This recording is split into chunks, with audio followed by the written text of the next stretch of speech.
அது பொறுப்போட சொல்றேன், ஒரு தமிழ் குடும்பமும் காரமுனையில் இல்லை. கிட்டத்தட்ட 100க்கும் மேற்பட்ட முஸ்லீம் குடும்பங்கள் வாழ்ந்துகிட்டு இருக்காங்க. அவ்வளவுதான். இப்ப அவங்களுக்கான சிக்கல் அவங்க இன்னும் காரமுனை தமிழ் மக்கள் வாழ்ந்த ஒரு கோயில் இருக்கும், போய் பாருங்களேன் இருக்கானோடு. அங்க பள்ளி வாசல் இருக்குது, எல்லாமே இருக்குது, அவங்களோட மையவாடி இருக்குது.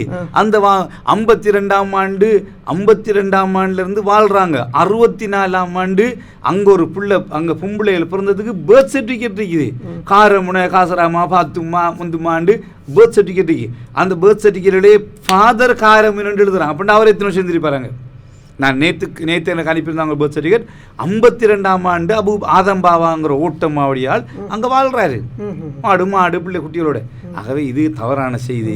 இதை உண்மைப்படுத்துறேன்டா நீங்க தான் என்ன செய்யணும். இப்ப சிங்களவர்கள் வந்து உரிமை கோருறாங்களே, இதுக்காக இல்ல அவங்களுக்கு எந்த உரிமையும் கிடையாது.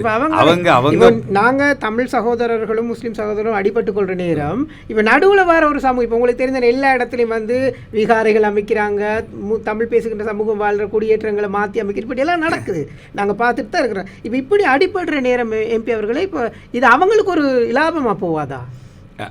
இந்த பிரச்சனைக்கு ஒரு முடிவு வரணும் தானே.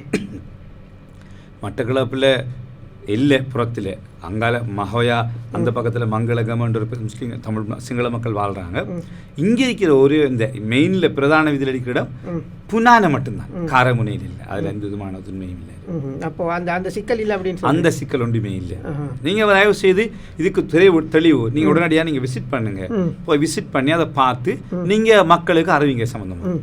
இப்போது இன்னொரு விஷயம் பேசப்படுது, நீங்கள் வந்து கடந்த கால ஆட்சியில் இருக்கிற நேரம் ஒரு காளி கோயிலை இடித்து ஒரு மீன் சந்தை கட்டணும் அப்படின்னு சொல்லி ஒரு விவகாரம் பேசு பொருளாக இருக்கு இல்லையா? அதில் எந்த விதமான உண்மையும் கிடையாது.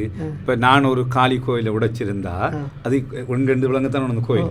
அப்போ இந்த கோயில் யார் உடைச்சே அப்படி எங்கேயும் அப்படி இருந்தால் உடனடியாக இப்போ நான் எம்பியா வந்து 89ஆம் ஆண்டு அதுக்கு அப்புறம் நஞ்சரி கொண்டது இருந்திருந்தா அப்போ என்ன செய்யணும்? இப்போ 6வது நாள் வந்து எங்கே உடைச்சேன், எங்கே காளி கோயில் உடைச்சேன், எந்த கோயிலை உடைச்சேன், அந்த கோயிலுக்கு ஒரு சொந்தக்காரங்க கழிப்பாங்களே, உடனடியாக அவங்க போலீஸில் போய் கம்ப்ளைண்ட் பண்ண சொல்லுங்க, அல்லது உங்கள்கிட்ட வந்து முறைப்படுத்தி சொல்லுங்க, உங்களோட மீடியா குறை சொல்லுங்க. நாங்கள் தான் காளி கோயில் காளி இருப்பாங்க. இல்ல அப்படி ஒரு குற்றச்சாட்டு